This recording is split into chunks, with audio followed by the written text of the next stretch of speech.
Live from New Delhi, you're watching DD India Live, India's voice to the world. I'm Lipakshi Khurana, coming up in the next 30 minutes. India's Prime Minister Narendra Modi en route to Moscow on a two-day visit for talks with Russia's President Vladimir Putin. France's legislative election throws up a hung parliament. Left-wing alliance comes out on the top in a shock upset over far-right and Macron's coalition. Euro grapples with political uncertainty. Philippines, Japan sign landmark defense deal, allowing military forces of both sides to be deployed on each other's soil. Pact significant amid rising tensions in the Indo-Pacific region.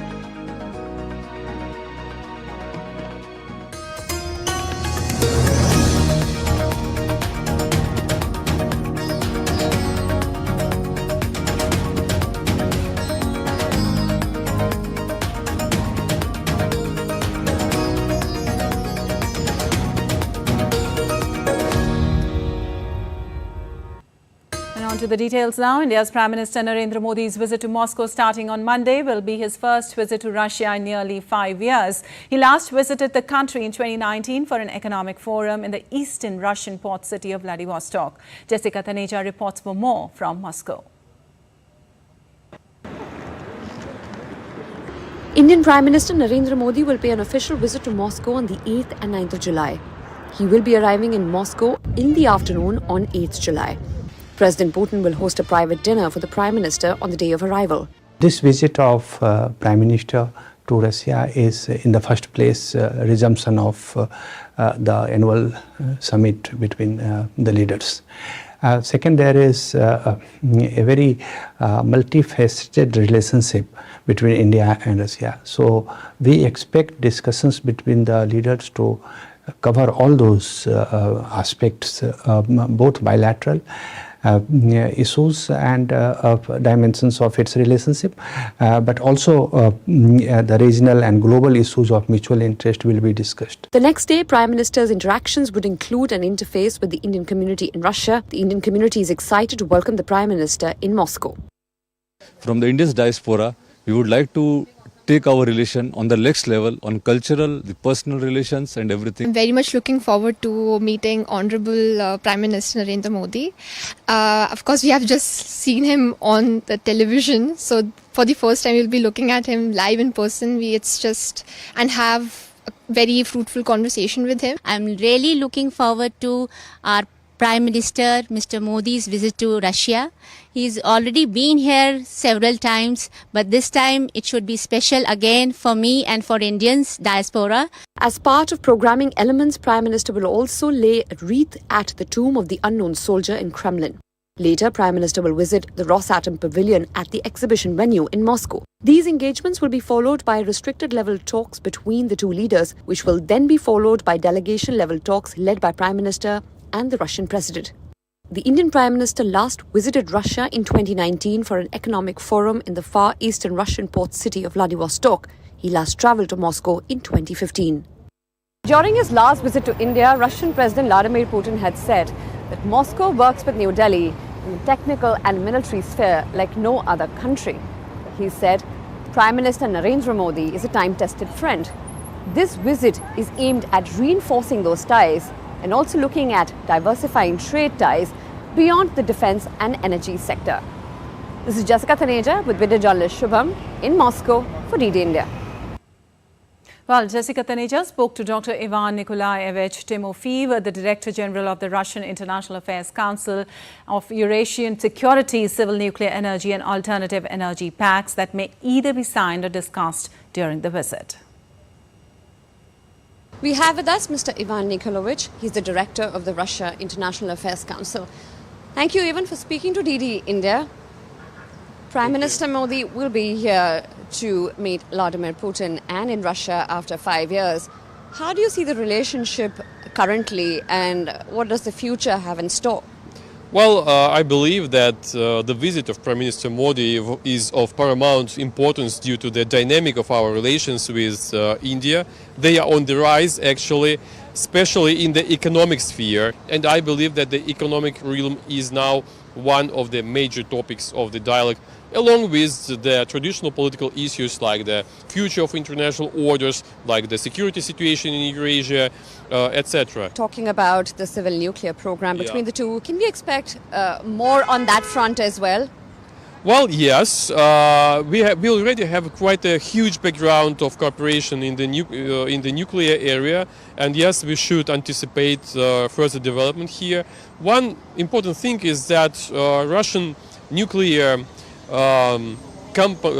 area, right, the field, is now significantly diversifying its activities. So this is not just about nuclear sphere, which remains a core of the activities, but these are alternative energy, these are many new technological advances in different spheres. Because traditionally, Russian nuclear energy sphere concentrated bright minds, concentrated resources, and one of the consequences is that well, they can do not just nuclear things, but they can go further. We still don't know the details, right? But this might be one of the points for future cooperation between our countries. I'm not sure this will be a part of the conversation between our leaders, but definitely this is a reserve for the rise of our relations. This visit is significant in more ways than one. Apart from the deals and discussions that you pointed out, the world will be watching the two leaders meet here in Moscow. What are your takeaways from that? Well, again, I think that the very fact of the visit of Prime Minister Modi to Moscow is a good sign. It's good to have economy on the rise. It's good to have towering people-to-people contacts. But when it is based on solid political basis, solid political foundation, it's always better. And such summits as Modi-Putin summit is something which is bolstering the cooperation on different dimensions of our relations. Thank you even for putting things in perspective for us and sharing those insights. Appreciate it. All right, Jessica Taneja also spoke to Devdadhan Iyer, a professor at People's Friendship University and an expert on India-Russia relations. Listen in. We have with us Mr. Devdadhan Nair. He's the professor at People's Friendship University here in Moscow. He's been tracking the India-Russia relationship for the last 35 years. Mr. Nair, thank you for speaking to DD India. If you'd recall, in 2021, when Russian President Vladimir Putin had visited India, he said, and I quote, "Moscow works with New Delhi in the military and technical sphere like no other country." Where do we pick up from there? It is absolutely correct. We have this military cooperation which no other country has got with Russia. Russia is supporting us by military technology from the day one. If you go back to 1970s, from the Pakistan crisis which started, from that day itself, we are very closely with Russia, and it is going to grow another 50-60 years for no matter what happened. You've heard from the Indian side, which continues to stress on the fact that alienating Russia, apart from the sanctions it already faces, is not going to work in favor of anyone in the world. Do you agree with that, and how do you see that point of view? I don't agree to that statement, because alienating Russia is not possible. Alienating an elephant from the courtyard, it is not possible. Russia is a giant. No matter what, physically and economically. Even Singapore is trying to line up with Russia, which have been sanctioned Russia. Can you imagine they are the most closest allies of West. So all the people who are backed out from Russia, they are coming back. How much do you think would be on the discussion when it comes to trade ties beyond defense and energy? Yeah, that would be the most prominent topic. I assume that Prime Minister will be putting up in the rupee-ruble trade. And our trade imbalance is very, very high, because we are buying and we are exporting too little, which has to be maintained, the balance has to be maintained. What, according to you, will stand out in the relationship between India and Russia in the long term? See, I might be exaggerating. We cannot get separated, that's for sure. There are a few reasons. The natural resources which this country has got, nobody else has got. India is a growing economy. We are going to be the third economy in no time, and we need natural resources starting from oil to water, and that's why we call it time-tested friendship. By all means, it is time-tested. So time-tested friendship, but all eyes will be on the Prime Minister as he arrives here and meets with the Russian President. That's it from me for now. This is Jessica Taneja with video journalist Shubham in Moscow for DD India. Well, in some other news, India's top court will hear a bunch of pleas alleging paper leak and other irregularities in the national eligibility cum entrance test undergraduate examination held on 5th of May. The Indian government and the National Testing Agency, which conducts the examination, have told the court that scrapping the test would be counterproductive and jeopardize hundreds and thousands of candidates in the absence of any proof of breach of confidentiality. India's Education Ministry and the National Testing Agency have filed separate affidavits in the court opposing the pleas that have sought the scrapping of the examination and a court-monitored probe into the matter. And the joint military exercise Maitri 2024 between the Indian Army and the Royal Thailand Army is currently underway at Tak province in Thailand. This exercise marks a significant milestone in fostering military cooperation and enhancing operational capabilities of the two nations under the United Nations Charter. Troops from both contingents have been actively engaged in rigorous training sessions focusing on counter-insurgency and counter-terrorism operations in jungle and urban environments. The Indian Army contingent conducted yoga sessions for their Thai counterparts, highlighting cultural exchange alongside military cooperation. Exercise Maitri 2024 will continue till 15th of July with additional training activities aimed at further enhancing the operational synergy between the Indian Army and the Royal Thailand Army. The exercise underscores the commitment of both nations to collaborate closely in addressing regional security challenges and promoting peace.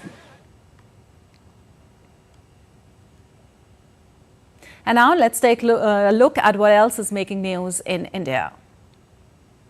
Jharkhand Chief Minister Hemant Soren attended the special session of the Jharkhand Assembly on Monday. The new government in Jharkhand, led by Hemant Soren, is likely to expand its cabinet after proving his majority in the Assembly. People visit the Bogatha waterfall in Telangana to adore the landscaping beauty. The increased rainfall during the monsoon season swells the waterfall, creating a stunning and powerful cascade of water. Surrounded by lush greenery, the waterfall becomes a popular destination for tourists. The annual Lord Jagannath Chariot Festival draws a massive crowd of devotees eager to pull the chariot of Lord Jagannath. The pulling of the chariot is a sacred act symbolizing the journey of the soul towards liberation.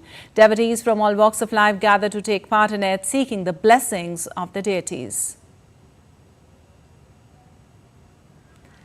Dela in Tripura came alive with the colors and flavors to celebrate the king of fruits, mango, at an annual mango festival. The festival showcased an array of varieties with stalls brimming with Alfonso, Kesar and many more, attracting visitors from across the region. And still to come on this edition of DD India Live. The trial of Alec Baldwin is set to start this week with the fatal shooting of cinematographer Hutchins on the set of the Western movie Rust in 2021. Defending champion Carlos Alcaraz and world number 1 Jannik Sinner stay on track for a blockbuster Wimbledon showdown by reaching the quarter-finals. And Euro 2024 weights heavyweight semi-final clashes as France takes on Spain and England faces the Netherlands.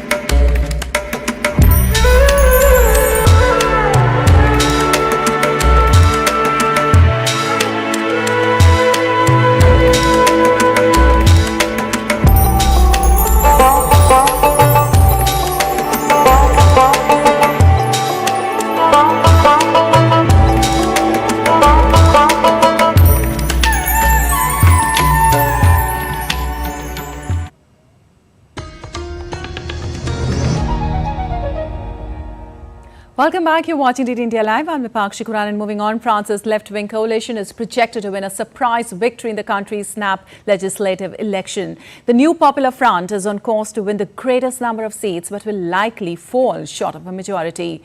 The results were a shock after the far-right National Rally Party won the first round of voting last week. Ross Cullen reports for more from Paris. Well, this was a real surprise. Jubilation on the left and real disappointment on the far right. The National Rally Party won the first round of France's general election last week, and they were leading all the pre-vote polls this week, but they have eventually finished in third place. The quagmire that I warned about has of course come true. France will be totally blocked with three groups that have more or less the same influence in the National Assembly. Well, we are going towards that. It's sad. We are losing one more year. One more year of unregulated immigration. One more year of losing purchasing power. One more year of blowing up of insecurity in our country.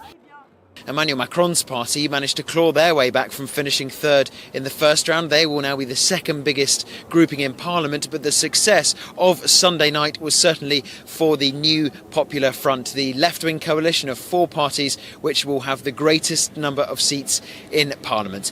The French Prime Minister Gabriel Attal has offered to resign on Monday morning, handing in that letter to Emmanuel Macron, but there's no guarantee that the President will accept that letter.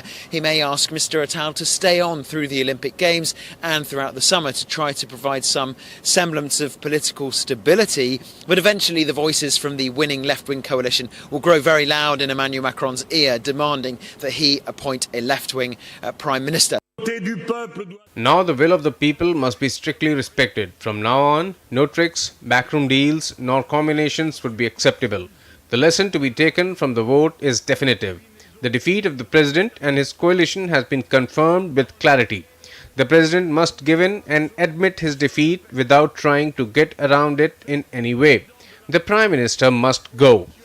There's all the different political priorities to sort out about an eventual coalition, how it would look, how it would work, who would be the greatest representation in that left-wing and potentially centrist coalition.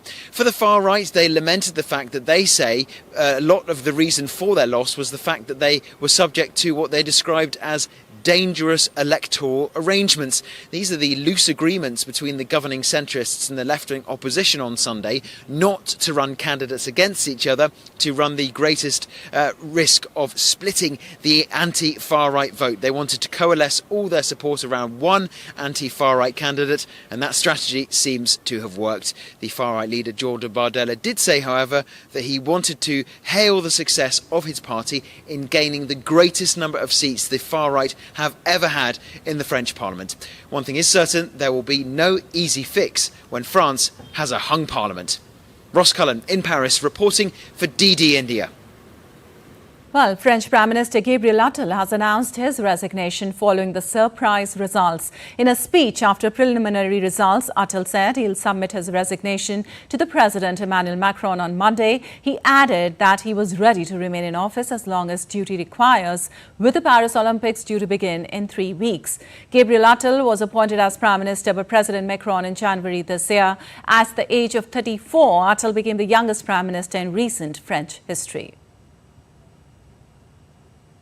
And France faced a potential political deadlock after the election threw up a hung parliament and a leftist alliance unexpectedly taking the top spot ahead of a far-right party. But no group has won a majority.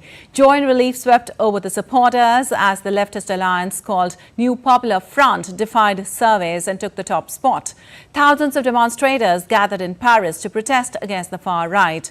The protesters clashed with the police. The election will leave parliament divided into three big groups: the leftist, the centrist and the far right, with hugely different platforms and no tradition at all of working together.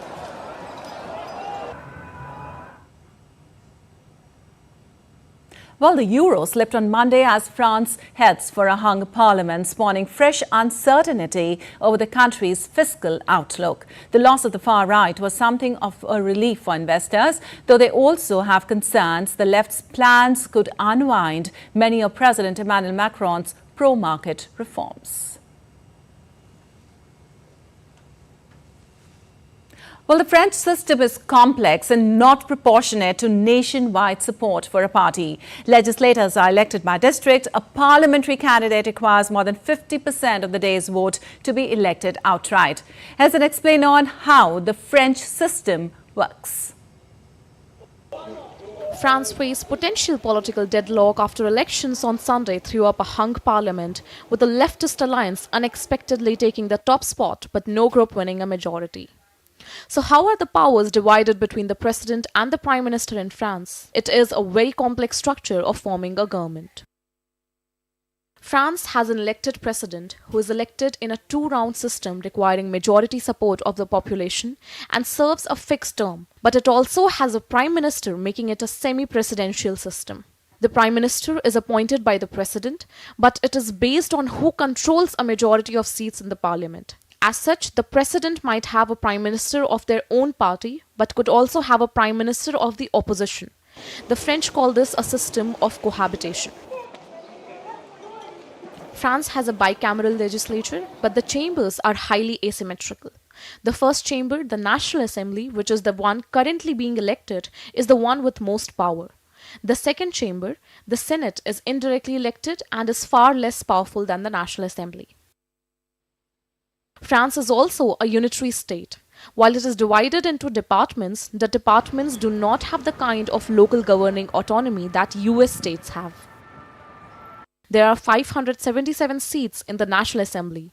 For an absolute majority, a party needs 289. The first round eliminates all candidates who fail to win the support of 12.5% of the registered voters. Anyone who scores more than 50% of the vote with a turnout of at least a quarter of the local electorate wins automatically. Otherwise, a second ballet is held, usually 2 or 3 weeks later. The second round is a series of runoffs fought either by 2, 3 or sometimes 4 candidates. So if the first round was it, and if the system was proportional, then the far-right National Rally would have the most seats. But there would have been a majority of centre and the left parties to form a majority coalition to govern. Anita Raj for DD India. Well, the Philippines and Japan signed a defense agreement after their foreign and defense ministers held talks in Manila on Monday that will allow their militaries to visit each other's territory. Japanese Minister of Foreign Affairs Yoko Kamikawa and Philippine Secretary of National Defense Gilberto Teodoro signed the reciprocal access agreement on Monday during a ceremony in Manila. The Philippines and Japan have been fostering ties with neighbors and other countries to counter what they describe as China's growing aggression.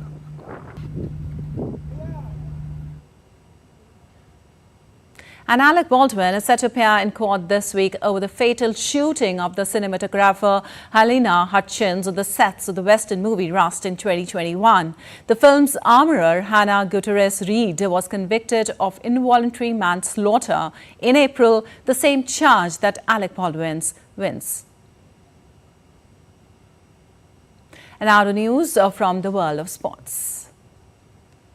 Defending champion Carlos Alcaraz and world number 1 Jannik Sinner stayed on track for a blockbuster Wimbledon showdown by reaching the quarter-finals on Sunday. French Open champion Alcaraz, who was looking to defend his Wimbledon trophy, battled past Hugo Humbert 6-3, 6-4, 1-6, 7-5 in round 4. Alcaraz will take on Tommy Paul in a quarter-final match on Tuesday.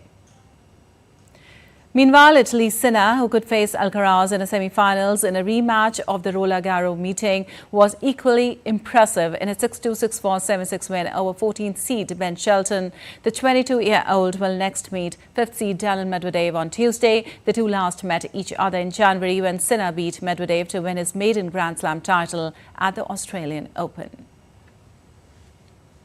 And from 24 teams at the start to just 4, the UEFA Euro 2024 semi-finalists are now confirmed. Germany, Portugal, Switzerland and Turkey all fell at the quarter-final stage as Spain set up a mouth-watering clash with France and England squeezed through to face the Netherlands. Spain knocked out host Germany as a 119th minute winner from Mikel Merino sealed a 2-1 victory during extra time. France got past Portugal on penalties in another quarter-final following a goalless draw. England also needed a penalty shootout to get past Switzerland. The semi-finals will be played on Tuesday and Wednesday night local time before Sunday's final in Berlin. All right, that's all for this edition of DD India Live, but let us know your thoughts on the news of the day. For those on the go, you can get all the latest news and updates from India and across the world on the DD India mobile app. The app is available on both Android and iOS platforms. Scan the QR code on the screen to download now. We'll be back with more news as it breaks here on DD India. I'm Lipakshi Khurana from all of us here in Delhi. Thanks for watching DD India Live.